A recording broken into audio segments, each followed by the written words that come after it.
আকাশে তুলকালা মেঘে যেন বাজি ফোটানোর আওয়াজে কাল তোমার জন্মদিন গেল। ঘরে বৃষ্টির ছাঁট এলো, জানালাগুলো বন্ধ করিনি।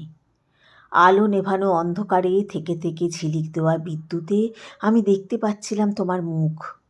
আর মাঝে মাঝে হাওয়া এসে নড়িয়ে দিয়ে যাচ্ছিল তোমাকে ভালোবেসে দেওয়া টেবিলে রাখা গুচ্ছ গুচ্ছ ফুল। কাল কেন আমি ঘুমোতে পারিনি তোমাকে বলিনি। আমার ফেলে দেওয়া লেখার কাগজটা নিয়ে শয়তান বেড়ালটা কাল সারা রাত খেলেছে, তোমাকে বলিনি। দজ্জাল ঘড়িটা একদিন আমাকে বাজিয়ে দেখে নেবে বলে টিকটিক শব্দে শাসিয়েছে, তোমাকে বলিনি। মাটিতে মিশে যাবার পর আমরা দুজনে কেউই কাউকে চিনব না। আর দেখো, তোমাকে বলাই হয়নি এবার রথের মেলায় কী কী কিনব। মেয়ের জন্য তালপাতার ভেঁপু, তোমার জন্যে ফুলের চারা, আর বাড়ির জন্য সুন্দর পেতলের খাঁচায় দুটো বদ্রিকা পাখি।